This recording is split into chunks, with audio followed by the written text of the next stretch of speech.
safe for the knees, that are just going to give the knees some mobility and support from the muscles.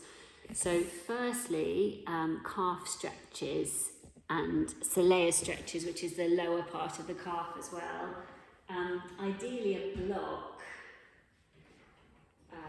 or a thick book.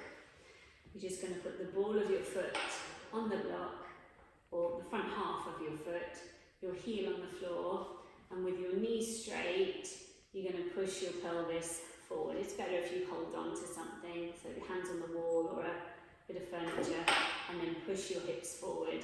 So you've got a calf stretch, hold for about 30 seconds. Doesn't really matter so much where the other foot goes. Then the lower part of your calf, it's the same start position, but this time you're going to bend your knee. Just move that. So you're pushing your knee forward over your toes while still pushing your heel down towards the floor. So you can take some of the weight in the other leg, especially if that's the knee that is sore, and you can just ease more weight into it to try and get the ankle folding. Heel down, knee pushing forward. So if you've got time, I would do both legs. Front half of the foot on the block, heel on the floor, pushing the pelvis forward to where you've got a good strong stretch. Hold for 30 seconds. And then the other one is bending your knee, keeping your heel down and easing your knee forward for 30 seconds. So then you can do some balancing. That would also be good. So if you move the block, still holding on to something, standing on one leg, make sure you've got a bit of support so you can grab something if you need to, because what you don't want is to fall and have your knee twist. So I would just hover your hands right next to something, and then you can touch it if you need to. So we get a little bit of waking up of the lower leg muscles, but not standing in the middle of the room where you might actually twist your knee. Okay, 30 seconds on each foot, if you've got time. If not, just do the affected side. And then you're going to sit down on a chair or surface where you can sit up tall, and you're going to start bringing your knee, bringing your foot up and flexing and extending your knee. So you want to think that you're lifting your foot because the back of your thigh is pushing down into the chair. So the back of the thigh pushes down, and that's what brings your foot up. So there's a little muscle that's just there on the inside part of the quad. You can put your thumb on and try and feel that tensing. These are just really supportive muscles for your knees, so lots of these would be good. If you get your back really upright, you sit up very tall, it's also going to give you a bit more resistance for that leg, rather than letting your back slump down. So that, definitely on the affected side, both sides if you've got time. If you find it quite easy, you could try making it a little bit heavier. So you could put, if you're doing your right leg, you could put your left leg on the top, so that just acts as a weight for your right leg to lift up, and vice versa. So enough of those that you feel tired in your thigh, maybe 20. Then we also want to switch on the glutes. So if you take your band, if you've got a loop band, you can put that on. Or if you haven't, you can just tie a long one round.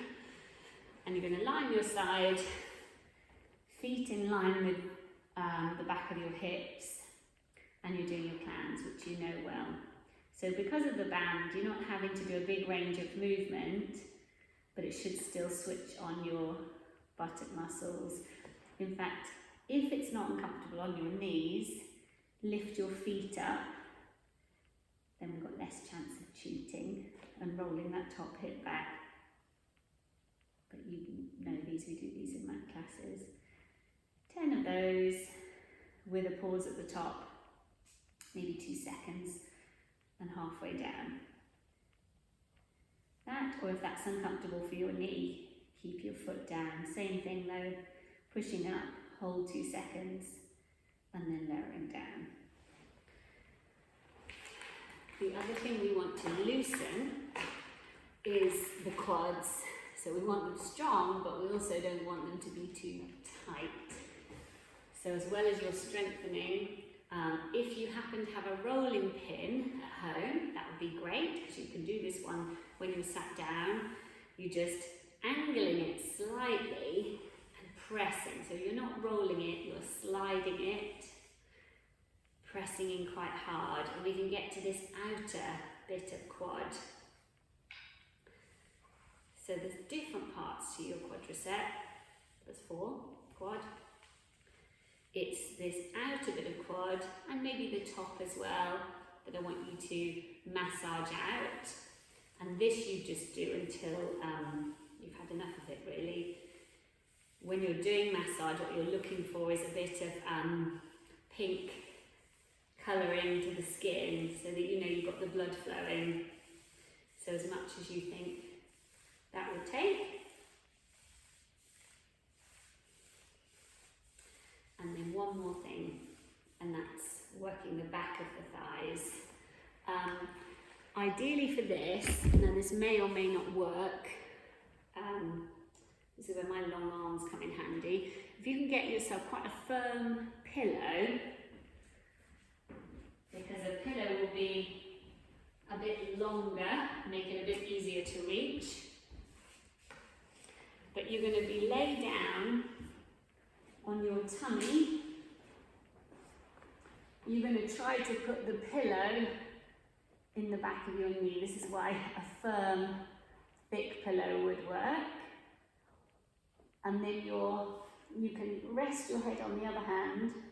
You're squeezing your heel in towards your buttock, but at the same time you're pushing the cushion into your knee. So you're tightening your hamstring muscle, but you're just keeping a bit of space there in the back of the knee. So I suppose if you had a block, that might work. Depends on how comfortable you find that. And all of these exercises, the affected knee is the one we're the one we're going to prioritise. But as I say, if you have the time, do both. With this hamstring one, I would aim for 10 of those. And that's all.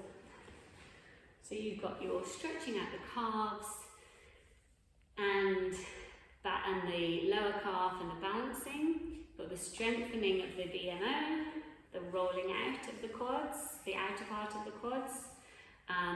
You've got lying on your side with your band, waking up your glute muscles, and then lying on your front with a cushion behind your knee, folding up the knee and tightening your hamstrings. So there, just a few to have a go at. Obviously, if there's any pain, if the pain is more than 3 out of 10, I wouldn't do it.